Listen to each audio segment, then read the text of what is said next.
Patriarchy is a deviously clever system. Being a boy comes with a certain set of rules. How do you be one of the boys? Crying was very looked down upon. And your father was My father was front and center with that, yes. What's happening right now is an opportunity for men to be human.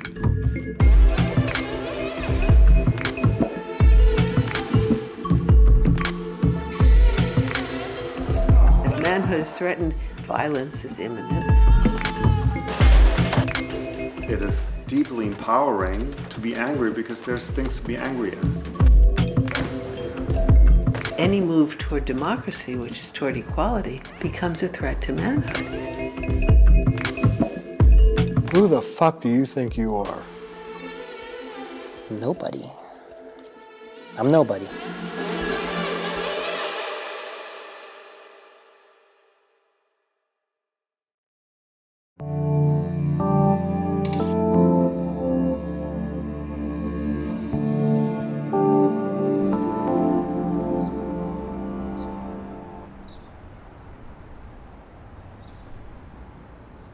One man told me this horrifying story. I'll tell it to you. He was a hockey dad, and he was at a hockey game, and this boy did okay, not great, and this father was excoriating him, full voice, in front of 100 people, 200 people in the audience, screaming at him. And the son started to cry, and he started screaming at him for crying. And this man observed this boy, maybe 13, 14, goes up into the stands where his mother is sitting. He sits next to his mother, still in tears. The mother reaches out an arm to comfort him, and he punches the mother in the face.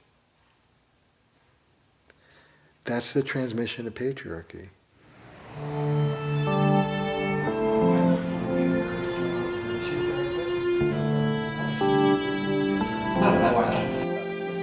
A big preoccupation throughout my life has been male power. What is healthy male power? I've never seen it.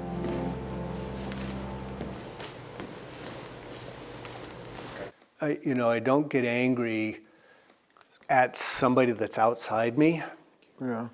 Until I've already completely shredded myself inside, and I've got nothing left to work on inside. So You eat it and eat it and eat it, and then until battery acid comes flowing out. Yeah, one day your partner says something that strikes you the wrong way, and it all comes out. Yeah.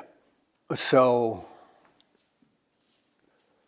I think what I'm after here today, because I'm still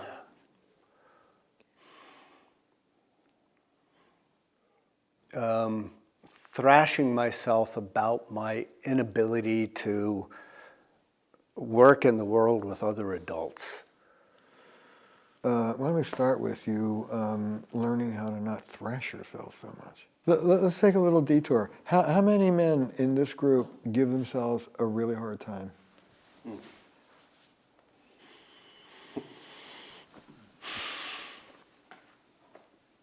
And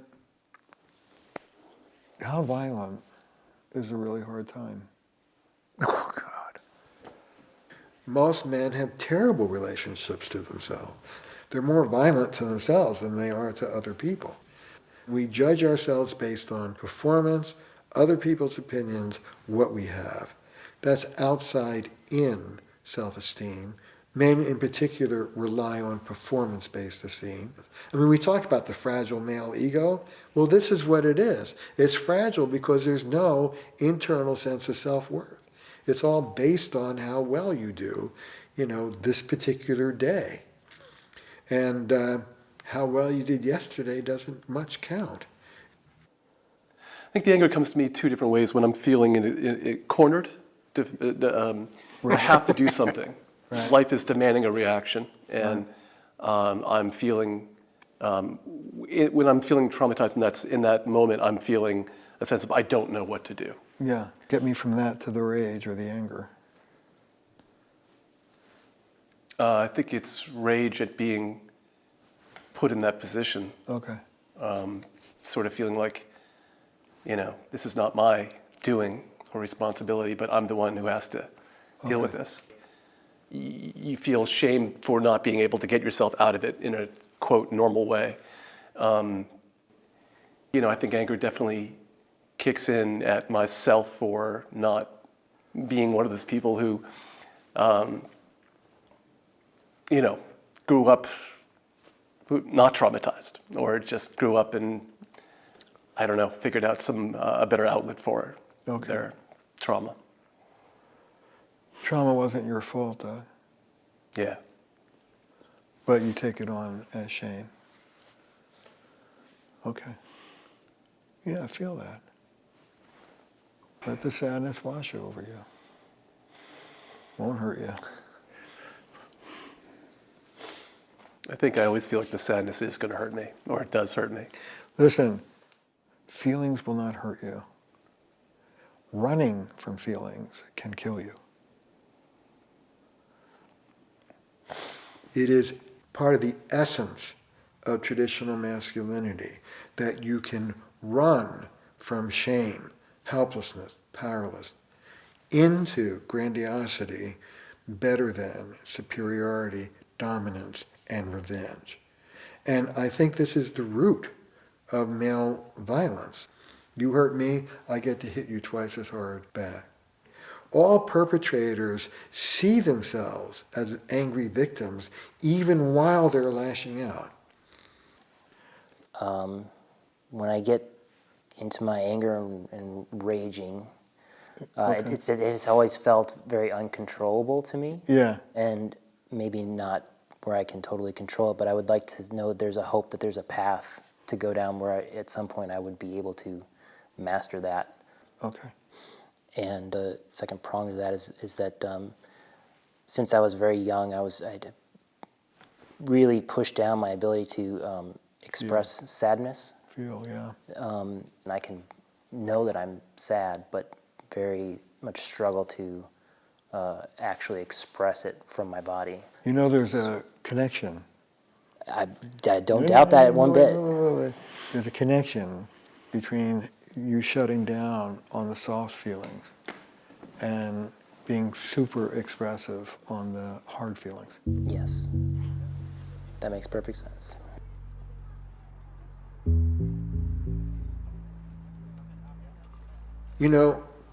For 50 years, feminist psychologists have correctly identified that the healing move for most girls and women is re-empowerment, finding their voice. And the wound is disempowerment, never having a voice or losing it. The wound for boys and men comes much earlier than girls. It's about 3, 4, 5 years old. And the wound is about disconnection. We teach them to disconnect from their feelings. We teach them to disconnect from vulnerability. We teach them to disconnect from other people. We call that being independent. It's a particular trauma that men learn to escape by moving from shame to grandiosity. Grandiosity is driving so much of what's difficult in men. Grandiosity itself is a consequence of trauma, that men did not ask for it, that little boy did not ask for it.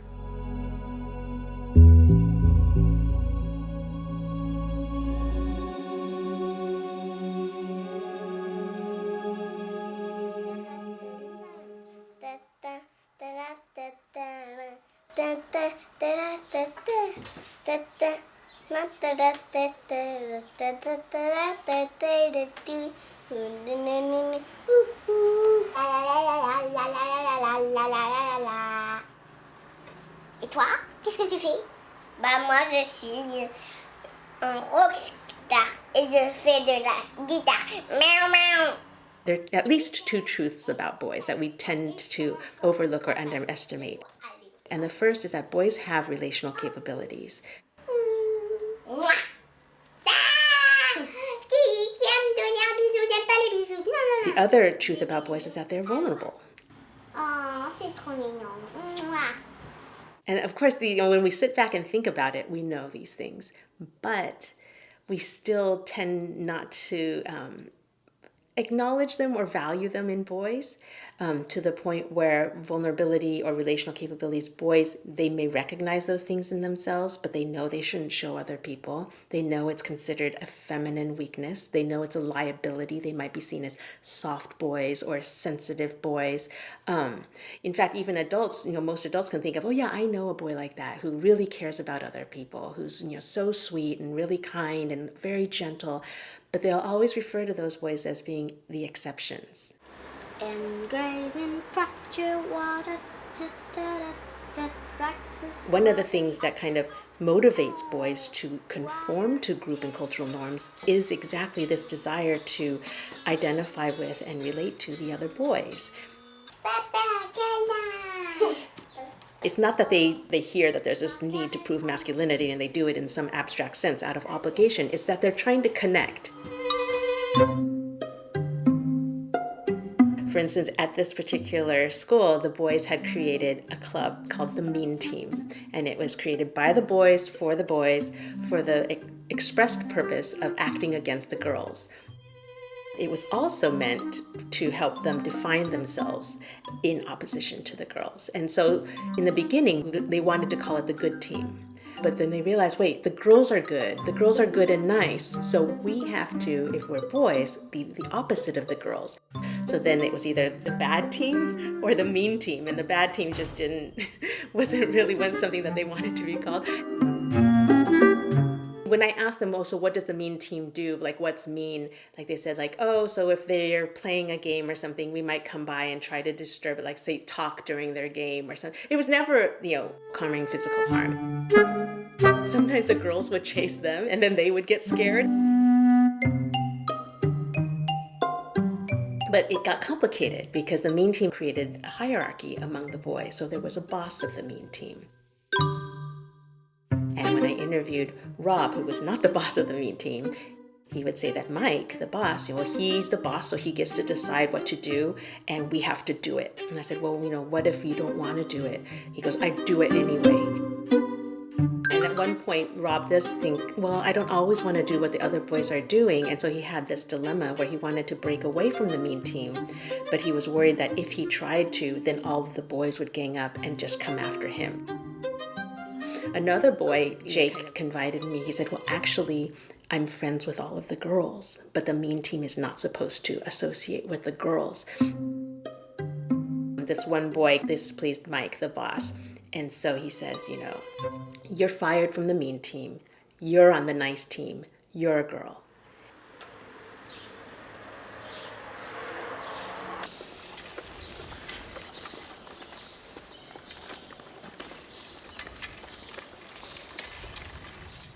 Gender socialization involves and results in disconnections. They feel like I have all these feelings and there's nowhere for these feelings to go. And the fact that I even have them makes me an anomaly.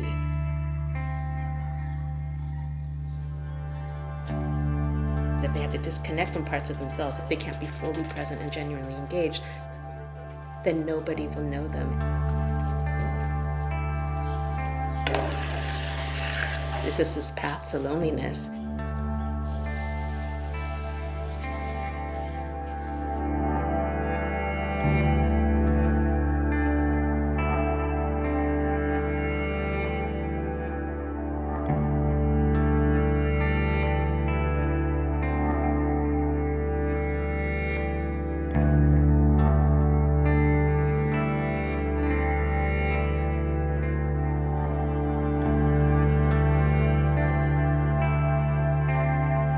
All right, so I can just show you, this is part of what sparked our interest in homophobic epithets on Twitter. If you look at this No Homophobes website, it traces the prevalence of homophobic insults over time. So if you look right here, you can see that faggot has been used over 41 million times since 2012. No homo, 15 million, so gay, 13, and dyke, 8. So when my co-author and I, Sarah Diefendorf, first started looking at this insult of no homo in online spaces, specifically on Twitter, we expected to find much what I saw offline with teenage boys, which is that they were being incredibly aggressive with one another and they were putting each other down. And so we gathered a bunch of these examples of the use of no homo, and what we found was something quite different. Almost across the board, the emotion that was expressed was a positive emotion, which is not what you would expect. Expressions of love, of liking things, of friendship, of missing one another.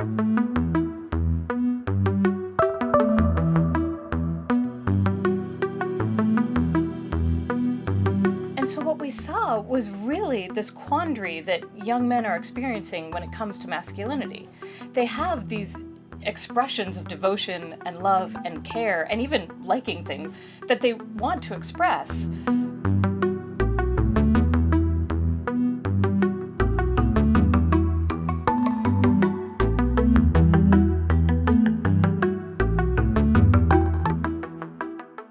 So the insult of no homo ironically allows them to be more authentically themselves, but it also reinforces a particular meaning of masculinity, which suggests that, real men wouldn't say this, right? Only gay men would say something like this.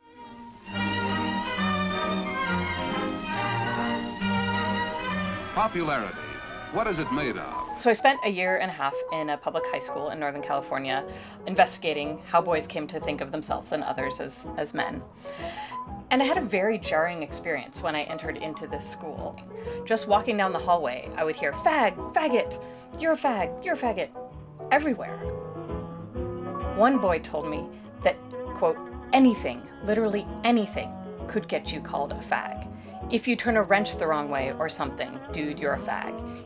Even if a piece of meat drops out of your sandwich. Boy, you sure make it sound easy. How do you do it? Practice, my boy. Experience. One boy told me this really interesting story, for instance, about how he had seen the movie Say Anything, and he had seen the character in this movie standing outside of his crush's window, holding a music player above his head, playing Peter Gabriel's song. And he said that was his dream, to be able to do that outside of a girl's room. And when he shared that with his friends, they immediately started making fun of him for being gay, right? Even though what he was doing was heterosexual. He was doing heterosexuality in the wrong way. So boys work very, very hard to achieve a masculine identity, but that identity is constantly under threat. Right? So if they're not dominant, if they're not heterosexual the right way, if they're touching someone the wrong way, if they're not competent, that masculine identity can be taken from them. And that sends a very important message to young men and to young women, but to young men about their worth.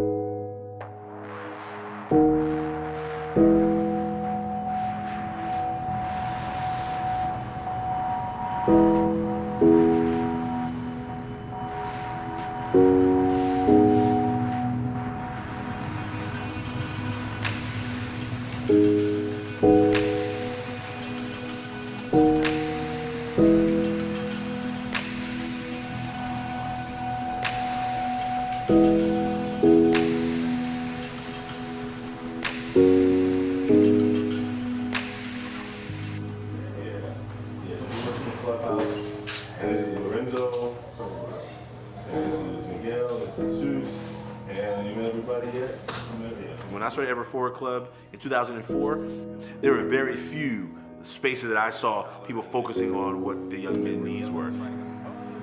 They think that they become a man when they can get a license or they're 21, they can drink.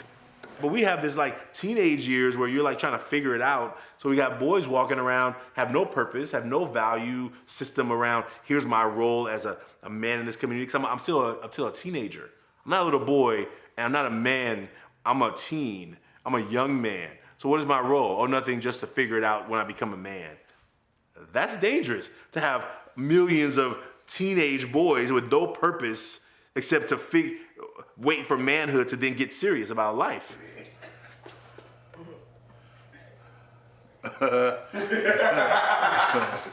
Welcome, everybody. Welcome. There's very little happening, I think, in most of these schools that are helping students that have been in trouble to say, how do you come back? How do you go through this challenging life situation and then restore yourself back, right? We just say, okay, well, you're there for however long you need to be there. I believe we got to do some work around that. I think we got to do some healing work. So on the left side, it says front of mask. So we're going to just, on the left side, we're going to draw a mask.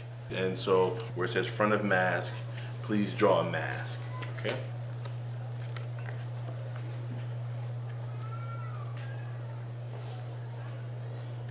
On the same side where you drew the mask, I want you to write 3 words or 3 phrases that are qualities of yourself that you gladly let the world see. So what are qualities of yourself or characteristics of yourself that when you head out of your house to go see the world, what are 3 things you gladly let people see?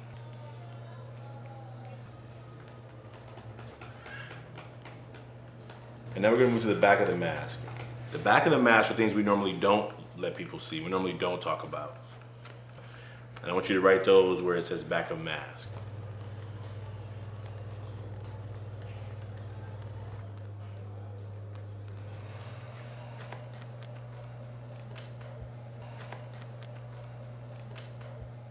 If we don't give men and boys, starting with boys, these tools to say, I'm hurting in a healthy way, then we're gonna keep losing them, I believe. And that's what we keep seeing. Let's do this one. This is a question. It says, are you holding on to something that you need to let go of? And let's just say that that question doesn't resonate with you. When have you felt most alone? Like I used to hear people say when I was young, like, you know, it's not a day that go by that I don't think about this particular person. And I used to swear up and down that they would be lying. Like, nah, that's not true. Because, you know, you've experienced some type of death in your lifetime as just experiencing life. You gonna know somebody who's passed away, but it just don't hit you the same. After my brother passed, I got real depressed, and then I lost everything. Like I lost everything, my place to stay, my car, everything. And then I became the person who was in a position of need, and not many people helped me out. Every day I wake up, like I have a flood of emotions that just go, like memories just like flashing through my head, and like it automatically like makes me sad. So I gotta like break that. Like every morning I wake up and I like gotta break this little cycle of like me feeling like this F everything, and then like getting up and having to go like still put on this mask, still put on this face, still be this person who everybody knows is being positive, Lorenzo, everybody wants, like, you know what I'm saying? So I'm really dreading the 28th. It's that's the day. And it's just been on my mind like constantly. So like feeling like I want to just like be angry, and then feeling like I want to just stay in facilitator mode and just, you know, be cool. It's a battle. So. Well, let me just say, you're not a facilitator right now. No, I know. It's just a battle. It's a mental battle. So you're not a facilitator right now.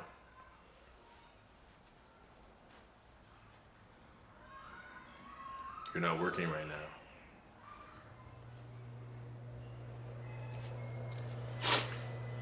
You're in an opportunity to receive right now. I'm not used to that.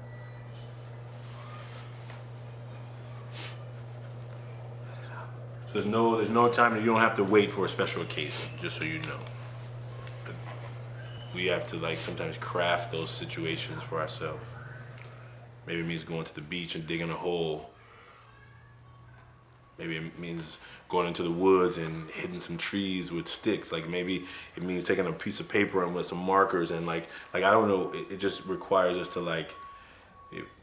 And so we need to sometimes create that experience for ourselves, and sometimes we just need to ask for it.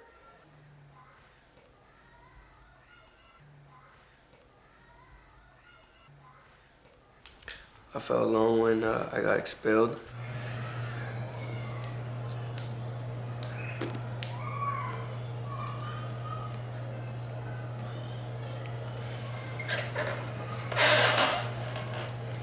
No one believed in me.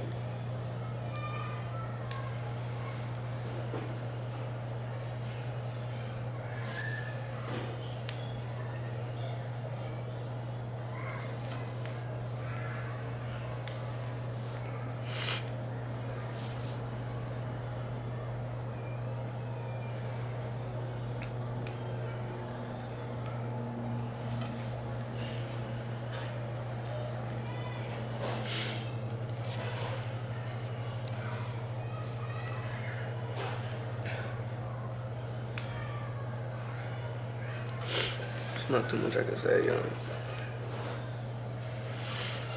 Thank you. That was beautifully said. Thank you.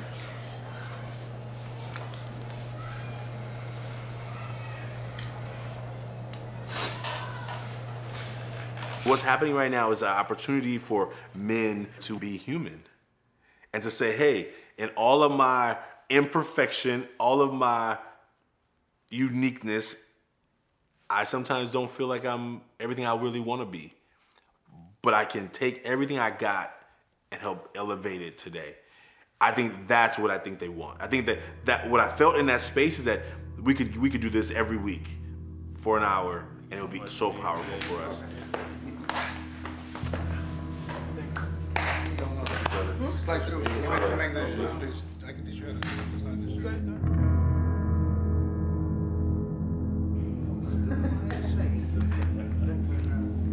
Thank you, brother. Appreciate you.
孤独っていう時にその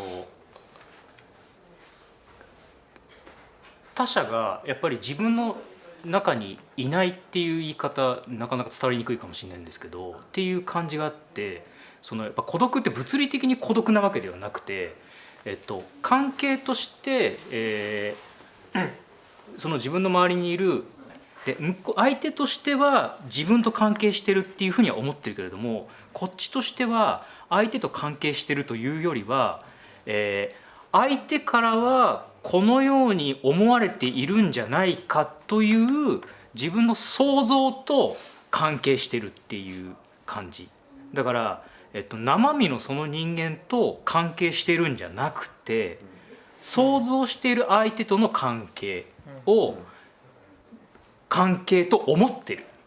でも実際は生身ではないので非常に孤独。でもその問題ってね、ちょっと難しいのは、男性性なんだろうかっていうのがあって、つまりそれは若い世代の孤独っていう可能性はないのかっていうね。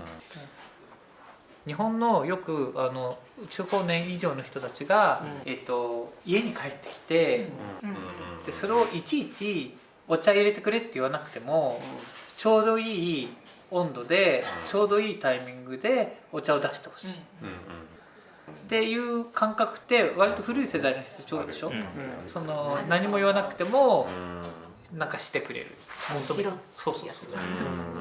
それは若くてもあるし、家庭内のそういうのだけじゃなくて友達同士とか職場でもあるし、確認をしないし、確認をしないでもやっぱ分かってくれるだろうとか、いうのはいろんなシチュエーションで、そのこととその上の世代の人たちがそのお茶が出てくるとかなんとかね、そういうので相手の気持ちとかは確認しないってこともね、今ちょっとゆいちゃん言ってたと思うんだけど、そのことはつながるのか、それはたまたま似ているだけで。そうだからそれは、その若い人の例だとしたら、それが自分の心配が杞憂とかね、それも分かるんだけど、怖かったら確認すればいいけれども、それがなんでできないかっていうと、やっぱり弱いなんで下に下るんだよね。やっぱりその上下っていうのかな、そのこう何か誰かに助けを求めるとかになった時も、その人の下につくっていうやっぱ感覚があって、でその弱みを見したとかっていう感覚だから、そうなんでね、並列での関係でいられないんですよ。上か下かでしか見れない。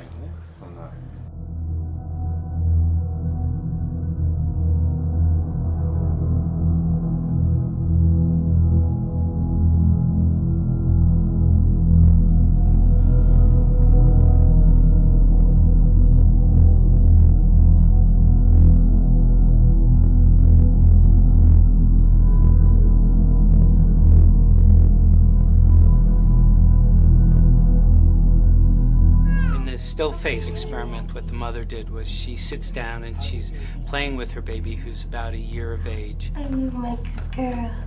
This baby starts pointing at different places in the world, and the mother's trying to engage her and play with her. And then we ask the mother to not respond to the baby. The baby very quickly picks up on this. And then she uses all of her abilities to try and get the mother back. She smiles at the mother. She points because she's used to the mother looking where she points. The baby puts both hands up in front of her and says, "What's happening here?" She makes that screechy sound at the mother, like, "Come on. Why aren't we doing this?" Even in this 2 minutes, when they don't get the normal reaction, they react with negative emotions. They turn away. They feel the stress of it. They actually may lose control of their posture because of the stress that they're experiencing. Okay. I'm here. Relationships depend on the ability to repair the inevitable ruptures that occur. When you lose touch, how do you get back in touch with somebody? What patriarchy does is, in the name of manhood, in the name of being a real boy or one of the boys, when a boy starts to register the loss of connection, like that 1-year-old baby, "Oh my God, I've lost touch," and starts to have the feelings of the loss, a voice comes in and says, "Are you a baby? You don't need that relationship." Filtern wir das raus? Ja. Philipp, du musst schon... aber ihr müsst schon zusammenarbeiten. So it shames the registering of the feeling of losing connection, and therefore the ability to act on those feelings and to restore the connection.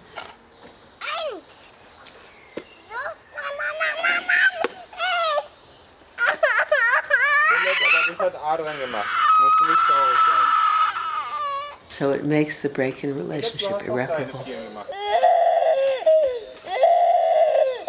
Kannst du wieder neu machen.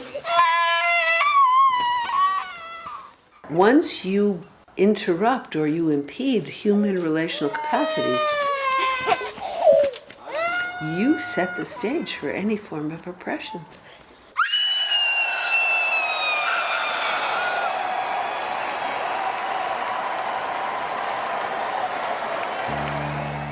Patriarchy, it undercuts what's essential for democracy. Democracy rests on a premise of equal voice, because if you don't have equal voice, you can't resolve conflicts in relationship. You are dependent on use of force, who has more strength. The person on the bottom can't have a voice that is deemed worth listening to, because you can't listen to that voice and keep doing what you're doing. Then the person on top doesn't feel the feelings of the person on the bottom, which you can see in this society right now all the time. So what we're saying is, you have a psychology that's maintaining a politics, and a politics that's dependent on a psychology. And the other thing is, if you premise manhood or masculinity on the gender binary, it means to be a man means not to be a woman or like a woman, and to be in the superior position. So any move toward democracy, which is toward equality, becomes a threat to manhood. And that's what you see now. I mean, that's what's playing out.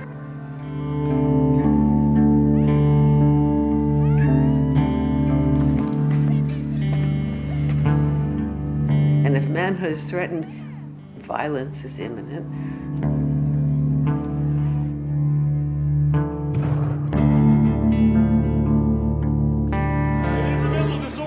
These are young men! These are town now! These are actual men!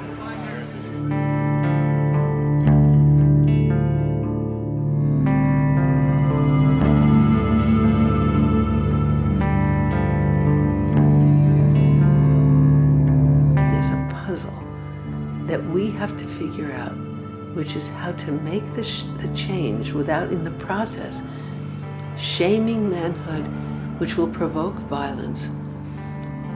And it's like figuring out how to make that move without it triggering the reinstitution of the patriarchal structure.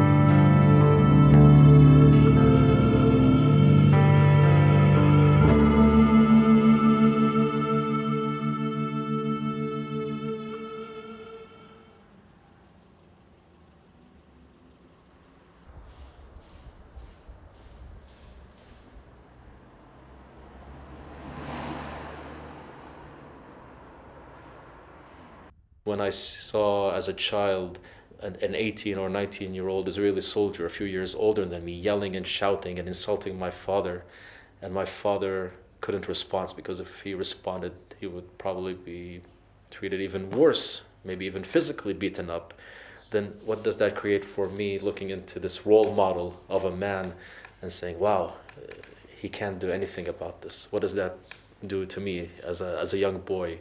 And how that even traumatized me in saying, is this the man I'm supposed to look up to? And I know in his silence, he was protecting me and protecting himself.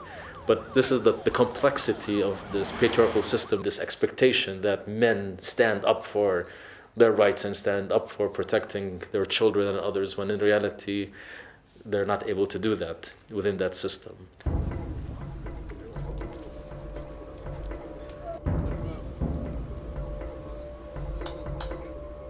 We see this every day as Palestinians. Every morning at 3 a.m., Palestinian men, thousands of them every day, being humiliated, standing in this sort of slaughterhouse with their heads down, in obedience to that system of oppression, just so that they would be able to work for that day and to bring enough money to buy bread for their families. There is a humiliation that these people experience that can only be manifested in violence, either internally, where they feel they're not man enough, they're not good enough, and as an outer expression towards their wives, towards their daughters, even towards their sons. It's a masculine occupation that demasculinizes an entire community. Especially when we talk about political energies, for me, these are masculine energies that are in this conflict. How men relate to each other, how political entities relate to each other. From what I experience and see, the way men relate to each other is a lot of doubt. We have friends, we could call them friends, and these are the men we hang out with or we go bowling with. But to say like you have intimate relationships between men, it's very rare to see. And this is because men are afraid of each other. How men relate to each other, there is mistrust and fear. How men relate to women, there is mistrust and fear. And the only way to express any form of relationship with the other is in how it relates to power and domination.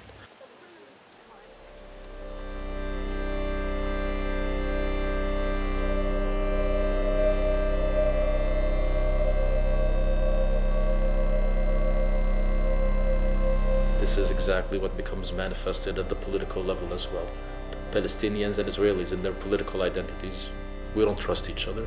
It's all about who has more power than the other, who presents a better argument than the other, who has control over the other. This is the patriarchal system that I think both men and women are entrapped in.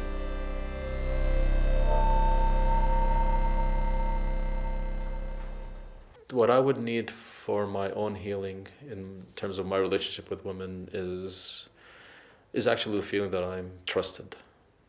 I think it's very important for us as men to really understand that we have been in the domination for thousands of years. So it's not about what I need to keep myself or to protect myself. I think for me to be completely trusted and vulnerable in the eyes of a woman, and hopefully not be judged, not be condemned, not to be seen as less manly because I am vulnerable, I think is what helps me create myself and transform myself to becoming this new human being.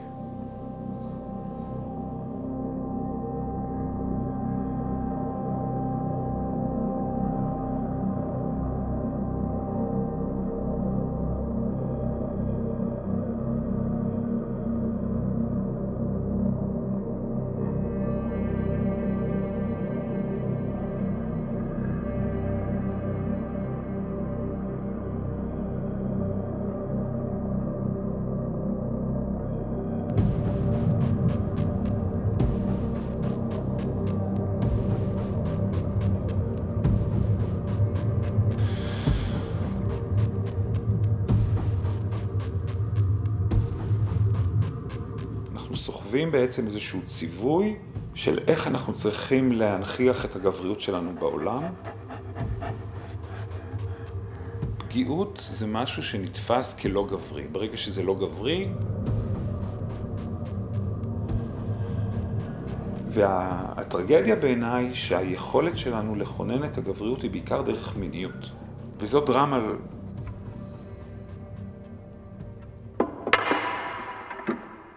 אישה שהיא נפגעת, היא לא תשאל את עצמה אם היא אישה. כי מגיל מאוד מאוד צעיר יודעת שיש סיכוי מאוד מאוד סביר שבשל היותה אישה, היא תיפגע או תוטרד מינית. בנים לא לומדים את זה. לא לומדים אותנו להיזהר מפגיעות מיניות. אנחנו לא אמורים להיפגע, ולכן כשזה כבר קורה, זה מנוגד לחלוטין לכל התפיסות שלנו את עצמנו כגברים. יש אנשים שפונים אלינו בגיל 70 ואומרים לא סיפרנו לאף אחד על הפגיעה המינית כי ברור לנו שברגע שנספר אנחנו מאבדים את מקומנו בעולם. אף אחד כבר לא יוכל לראות אותנו כגברים, יראו אותנו כקורבנות. הם לא יגידו יראו אותנו כנשים, אבל בחוויה שלהם אם אני קורבן אז אני משול לאישה. ואז זה אומר שאני לא ראוי, לא לאהבה ולא להערכה ולא אני כלום ושום דבר. אין לי שום דבר, כי גם אין לי שפה רגשית אחרת. לא רכשתי את השפה הזאת. זו השפה שאני יודע, וברגע אין לי את נקודת ההתייחסות הזאת ואת קבוצת ההתייחסות הראשונית הזאת של גברים, אין לי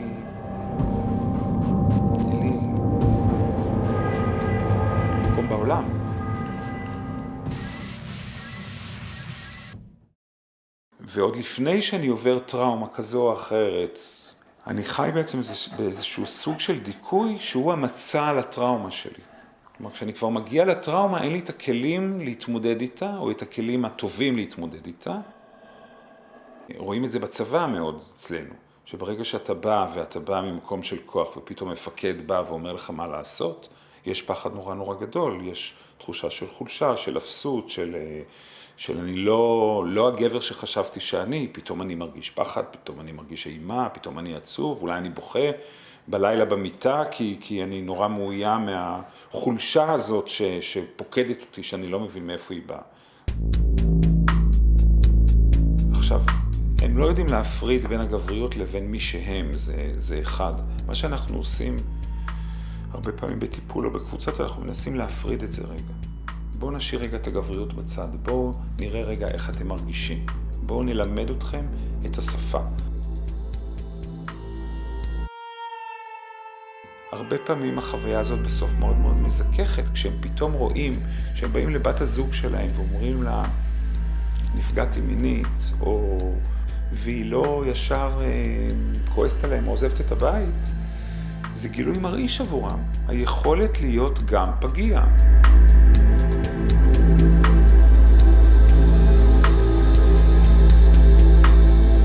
אני עושה קבוצה בכלא של, כלומר, יכול להיות שיח של אנשים שיושבים מאסר עולם על 2 רציחות, לא על 1, ולייבב כגברים לא ממקום קורבני. כי מקום קורבני הם יודעים הרבה פעמים אסירים להשתמש במקום הקורבני או בפגיעה המינית שהם עברו. לא, ממקום של עוצמה, ממקום של חיבור אמיתי לרגש המאוד ראשוני הזה, של האובדן, של האימה שהם חוו, של הטראומה שהם חוו.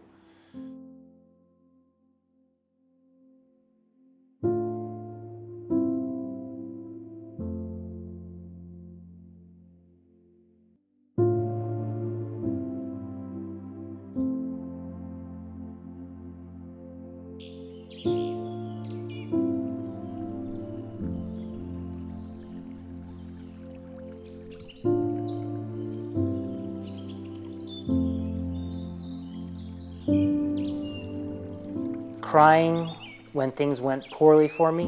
Yeah. In sports, specifically hockey, was very looked down upon, And your father was my father was front and center with that. Yes.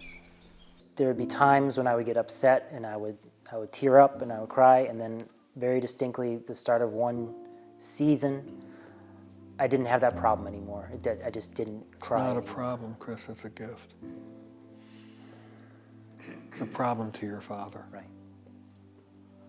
Family pathology rolls from generation to generation like a fire in the woods, taking down everything in its path until one person in one generation has the courage to turn and face the flames. What would happen to me then is I would get shouted down, beaten down. Wow. For my insubordination, for my insolence. It was like that?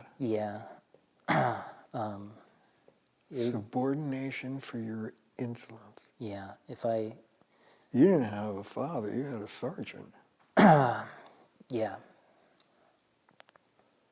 What's it like to see that? I mean, in a way I've always known that. It's painful.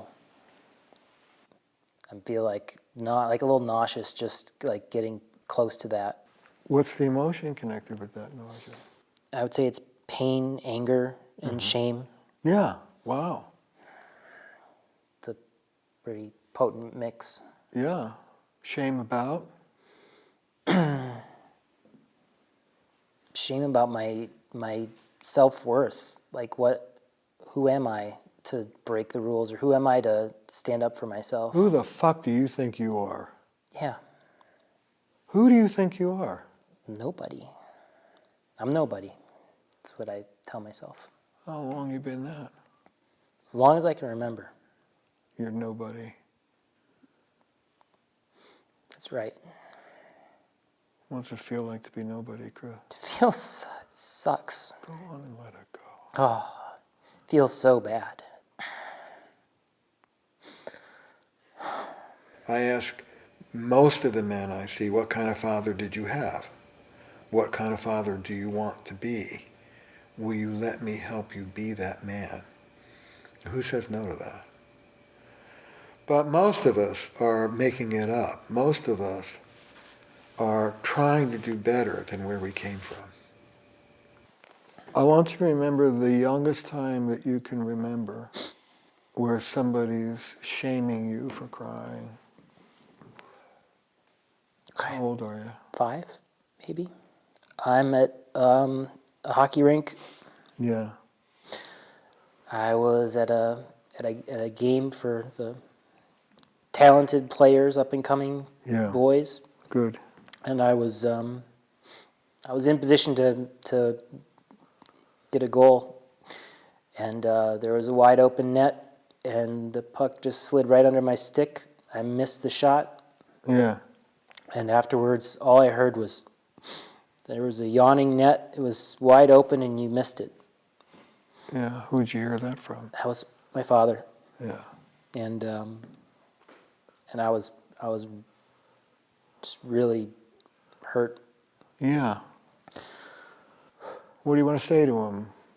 Right now, if he were in front of you, what do you want to say to him? Say, break the rule. Stand up to him. no.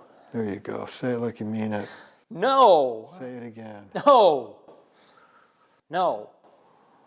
No what? No. I can feel whatever I want to feel. Doesn't matter that I missed the shot. Doesn't matter. Here's the revolution. You can teach a man how to love himself. You can heal the wound of disconnection. You can teach a man how to show up and be responsible for the people around him. You can educate people out of this. But it's not straightforward teaching, because you have to also deal with the trauma. And now, Chris, I'd like to meet that 5-year-old. And I want you to find that 5-year-old who's living inside you.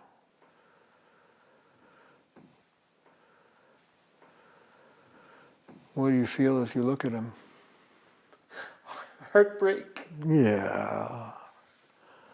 Go on and feel it. Go on and feel it. Open the back of your throat. Keep breathing.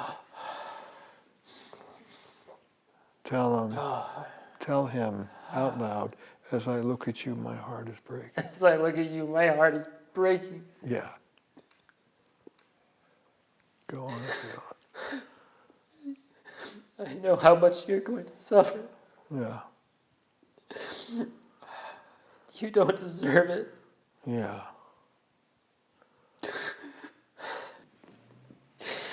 I missed you so much. And we need you. We need you here. And we want you here. Yeah. I want you here. Yeah. I want you as a part of me. Yeah. That's what you both deserve. It's what you deserve, and it's what he deserves. One of the things I say to men across the board is, your feelings never left you, you've left them. They've been here the whole time. Just tune the dish in instead of out, and they'll be right there for you. Give men structure, give men your conviction that they can do it, and they can do it.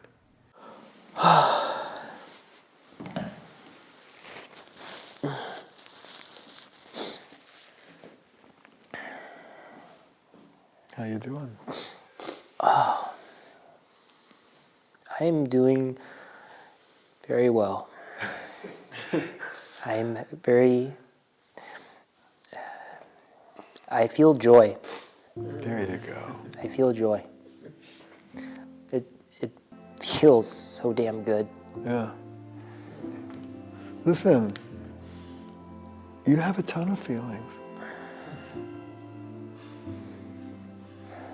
What you have to understand, Chris, is that having those feelings breaks the rules. Yeah. And you have to have courage.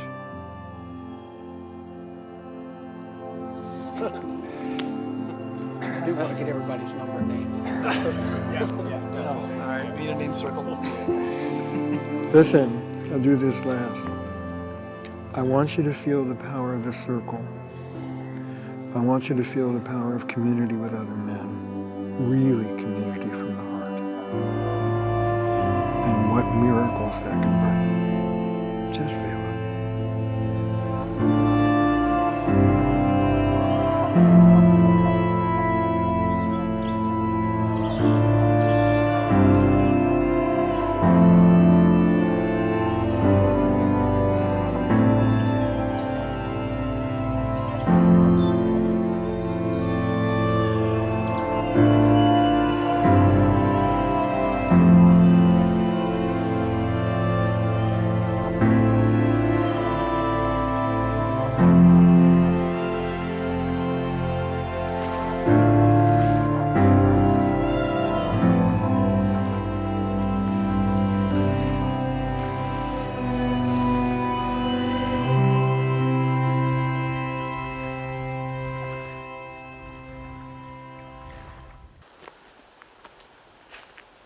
Just connect, reconnect.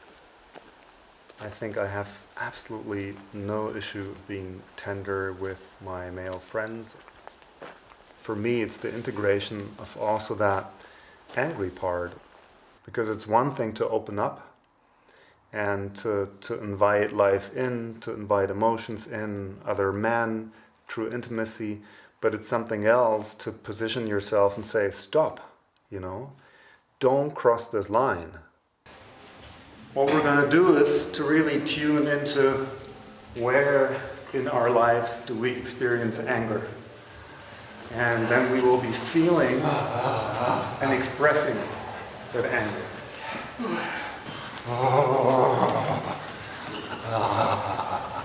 We haven't learned how to deal with anger in a natural way. Jump a little bit. Either the anger is too present or it's not allowed at all. I've really experienced how a destructive anger can turn into a healthy anger.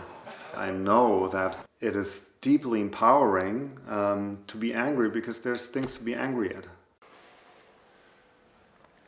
Wenn ihr euch einstimmt, was als erstes hochkommt, wo ihr in eurem Leben so richtig, sondern wo war diese höchste Intensität?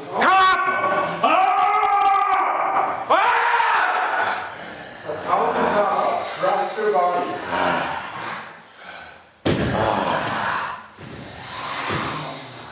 Use your body.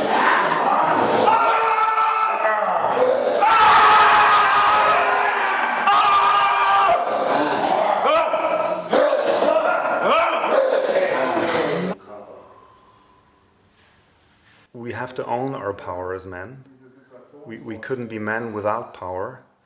And I think men get frustrated when they can't give that power, that strength in a good way to society or to their lives. I had a terrible experience today, and it was exactly that. I was in the car with my ex-wife and my daughter. We came from the doctor and we were not able to hold it, this like moment of peace for like a minute, and at the end she stopped, like I had to stop the car, she took the baby, ran out of the car. It was horrible. It's just like so stupid. And the anger also at yourself that you allow every time the trigger. Basically, you're a victim to the feeling of you don't have a will, you don't have a say, you're not in control. What he could take out of it is that he actually can voice what he needs to say what's okay for him and what's not, instead of being just a victim to some kind of explosion and relational dynamic, but kind of like, no, he can take a stance. He can say, no, this is not the way I'm going to deal with this situation anymore. No. So a healthy sense of no. Disempowerment of like, no, I really meant no. You get it? Yes. We have to do it like this.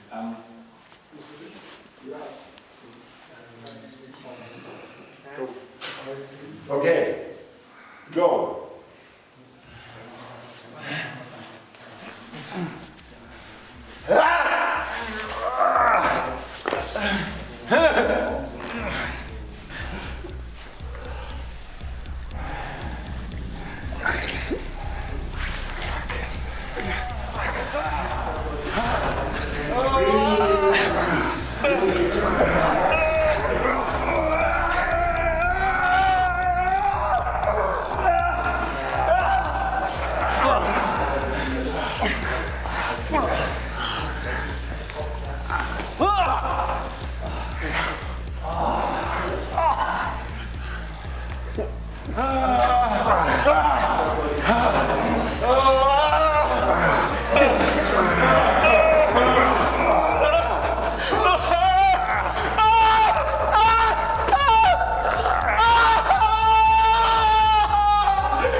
And notice if there's a point where you feel like, okay, now I've had enough.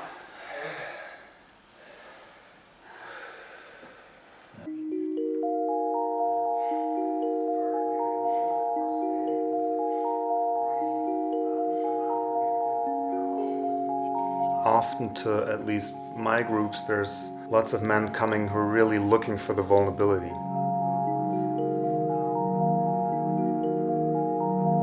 Vulnerability is a missing link that men need to be truly powerful. You know, if I really express what I feel and what I long for, what my needs are, like showing who I am.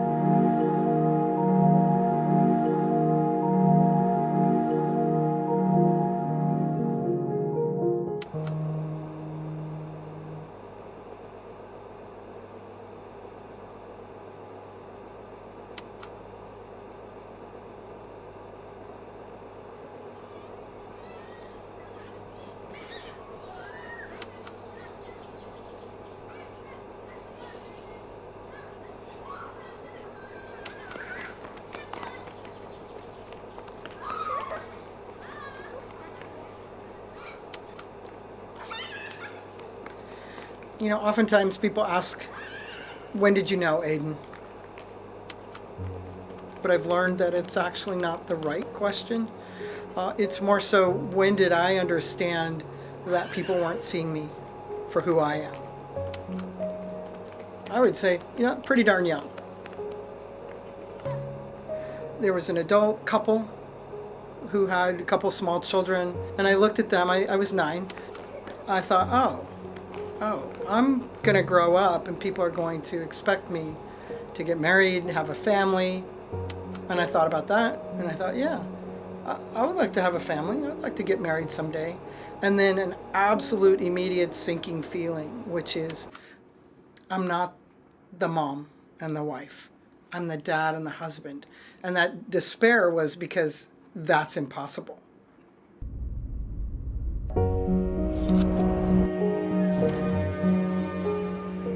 We have tried to define that line between genders, and we cannot do it. It doesn't exist. No matter what way we slice it, we're going to find people who embody those exceptions.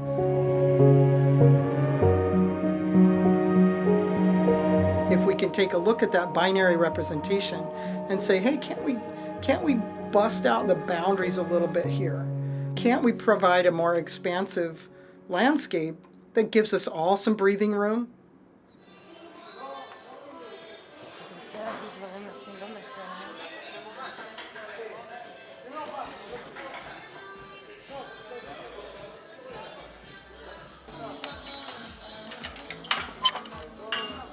הגעתי במכון כושר, שנה שלמה, אף אחד לא החליף איתי מילה. זה לא שזרקו לי מילים רעות.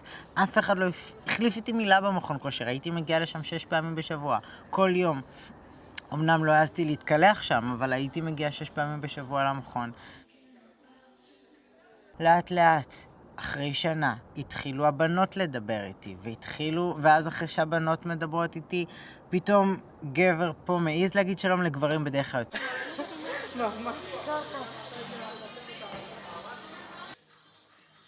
בתחילת התהליך שלי, ממש בהתחלה, אז זה היה לי ברור אוטומטית בעבר, ואני אומרת את זה בכנות מוחלטת, שאני אלך על הקיצון.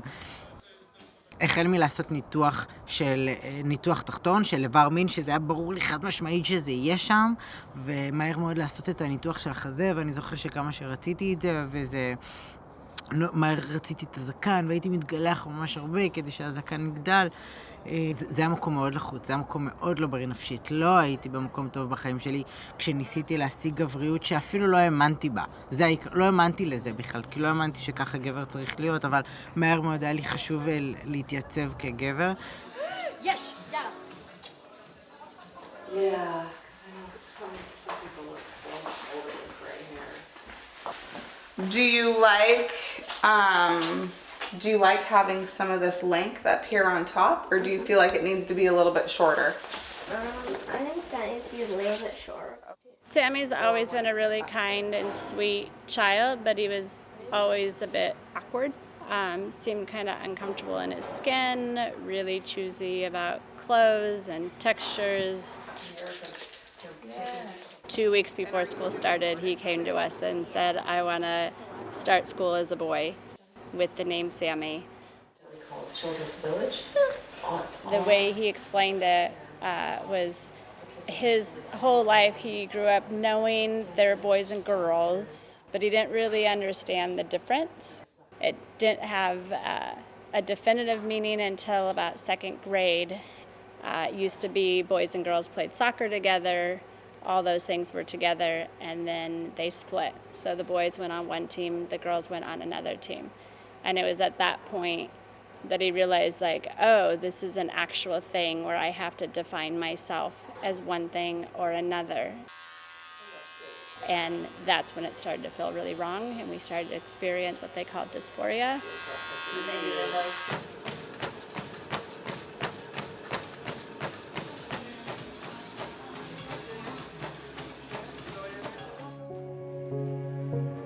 שפתאום אמרתי, אוקיי, כאילו, אני נראה גבר, אני מן הסתם כנראה גבר, ולא בא לי, ממש נהניתי בתור אישה.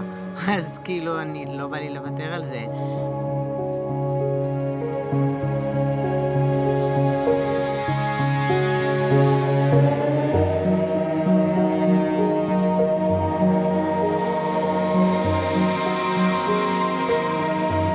זאת מתנה שאמרתי, אז אני לא אוותר על זה.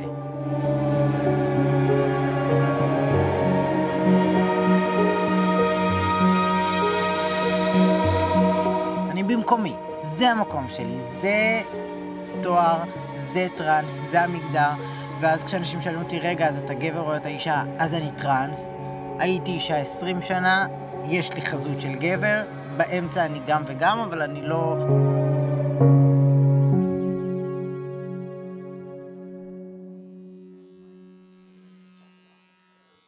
תרגיש הרבה יותר בנוח לעתים להיות כזאת ולעתים להיות אחרת, אבל שתיהם זה היא, ויש אפשרות להכיל את שתיהם. גם האישה תהיה משוחררת יותר, וגם הגבר יהיה משוחרר יותר. זה יאפשר לכולנו הרבה יותר שחרור. Alrighty, sir. It was getting long. What do you think? I like it. You like it? Nice. I think it looks really good. I think your dad's gonna like it too.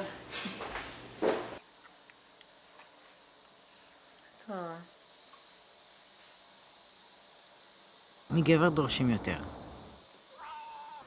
אני מרגיש שהעולם היה הרבה יותר סלחני כלפיי כשבאתי באישה. ואני לא חושב שזה טוב לנשים. זה בא ממקום שסולחים לך כי כנראה את לא יכולה, כנראה את פחות מסוגלת. ילד קטן כזה של בוא אני ארים אותך כי אין לך כוח ללכת לבד. הבנתי שזה מה שגם אני עושה לגברים אחרים. אני נמצא בדיוק באותה נקודה שמגבר הייתי מצפה להיות הגבר בבית. פתאום אנחנו מגיעים למצב, הרבה סטרייטים אוהבים לשאול, רגע, אז מי הגבר ומי האישה? ופתאום זה סתירת לחי, רגע, שנינו גברים, אבל אני לא מצפה ממני להתנהג כמו שאני מצפה מהגבר, אני נמשך לגברים, ואני מצפה מהגבר להיות מה שמצפים ממני להיות כגבר, ואני מזין את אותו מעגל ציפיות לא הגיוני בעליל הזה. מה זה יעשה לי אם הגבר שלי יום אחד יבוא עם גרביונים הביתה? לכאורה אני אמור לקבל את זה, כי אני מבין שגברים יכולים לעשות את זה. זו אופציה שאני כאילו אומר לעצמי, לא, זה מלחיץ אותי, כי אני לא רוצה שהגבר שלי יבוא עם גרביון הביתה. ואז אני אומר לעצמי, אוקיי, יש לנו עבודה לעשות.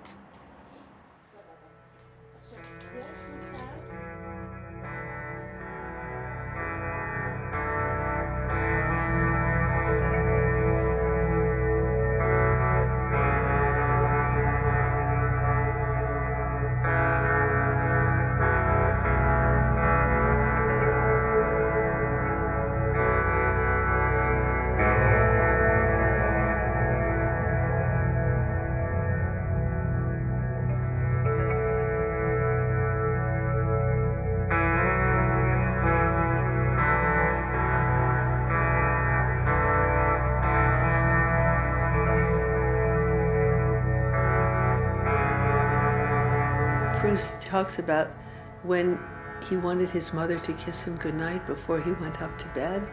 And she said, now come on, you're a big boy now, you're 5 years old. And he said he wasn't going to go to sleep until his mother came and kissed him goodnight. He went up to his room and he just held out until the father finally intervened and said, look, he's so upset, why don't you go and spend the night in his room and help him settle down? Because the idea that the father makes the law, he can change the law, he can do whatever he wants. But the thing that I got from it is the sense that to the little boy, the father wasn't that in touch with his feelings. It was that the mother and the grandmother had been the ones who were in touch with his feelings.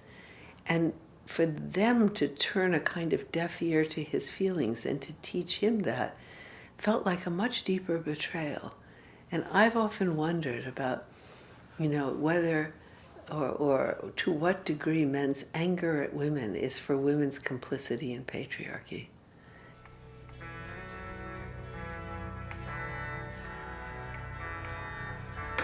There was a Pew Research study in 2018 that showed that although we say we value kindness and compassion, we value them more in women than we do in men.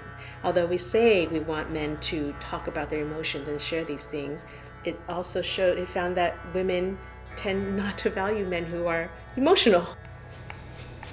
Boys especially are not just hearing the messages we tell them, they're also seeing our behaviors, and that communicates something even more strongly. I think that one of the roles of girls and women are to kind of be more consistent in what we're saying we value in boys and men. And again, it's not about one list over another. It's not like, oh, we'll value you if you're sensitive over if you're macho, but it's like valuing when men show up and bring themselves into the conversation, when they show up openly and honestly. And sometimes being honest and open is going to mean that they're going to say things that we don't like. But being a good person is not about only saying things that we want them to say. It's about them being able to tell us the truth. And so I think, can we handle the truth? Are we strong enough? Are we tolerant enough to really allow people to enter the conversation as they are? Because I think, unfortunately, we want to hear what we want to hear. It goes both ways. I don't know that it's only advice for women and girls. I think that's also advice for just anyone who wants to have healthy relationships, to kind of be ready to not always be told and to get exactly what we think we want. And sometimes we'll be surprised, we'll be pleasantly surprised. We'll get something more than what we were asking for or expecting.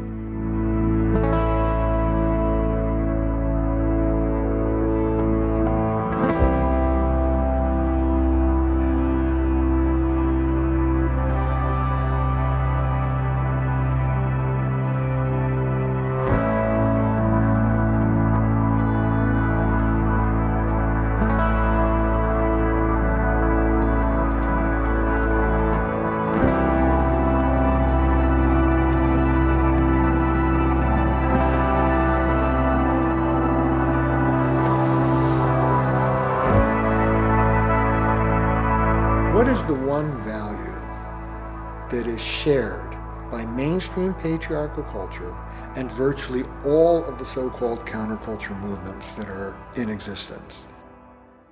You want to know what it is? The value of the individual. Personal growth is personal growth. It's not relational growth. And I make a distinction between what I call personal empowerment and relational empowerment.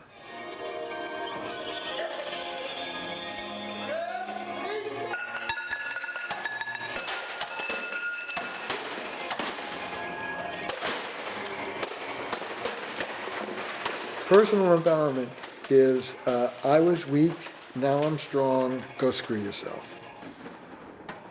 I have found my voice, I'm going to call it the way I see it, I don't give a good goddamn how you feel about it.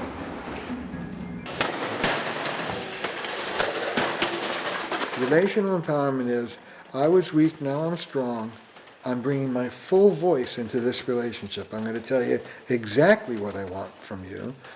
And I'm going to empower you to come through for me.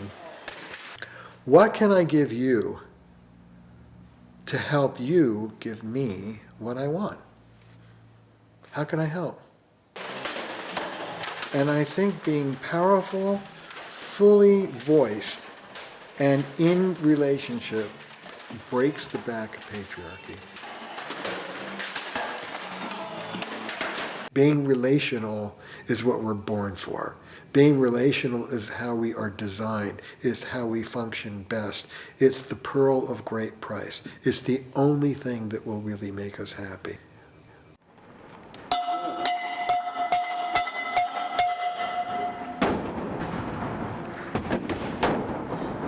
As a people, we're trying to work this out. We're trying to figure out how to be fully ourselves and fully connected both at the same time. And we have no model. The traditional roles of men and women are not built for intimacy. They're built for production and consumption. The culture supports the old roles. You know, performance-based esteem and what we call attribute-based esteem, I have worth because of what I have, and what we call other-based esteem, I have worth because you think I do, my reputation. This is what our culture runs on. I like to say, if every man and woman in the country woke up tomorrow in full relational recovery, our economy would collapse. But don't worry about it. It's not going to happen.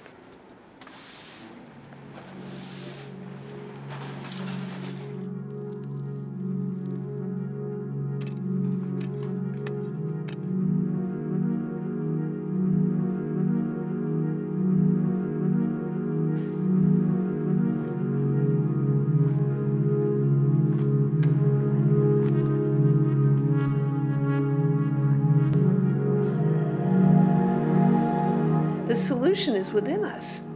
We're all born with a voice and we're all born with a desire to engage responsively with other people. So basically, let's clear out the impediments because we have the human capacities that are necessary to solve the problems that we collectively face right now. And one of the things that's really getting in the way, because it's immobilizing these basic relational capacities that are integral to solving whether it's climate change or poverty or inequality or fascism, human problems.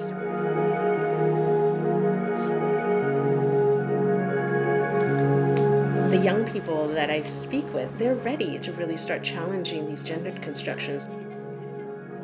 There's a huge loss when we even have these norms. This idea of conformity means we're taking away from, we're detracting from people's uniqueness. And I think that in order for our society to thrive, we really need to value exactly all those differences and talents that people bring. I mean, what's the point of having everyone be exactly the same?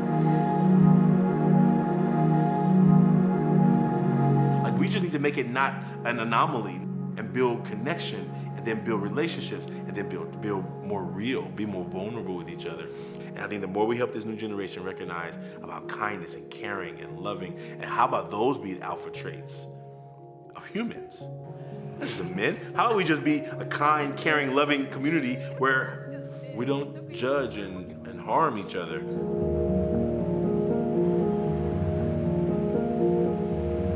When we start poking at that agreed upon foundation of gender, then we're going to also be poking at some other foundational elements. Race comes into it immediately. So we're really disrupting some core foundational elements upon which our society is built. And that feels dangerous.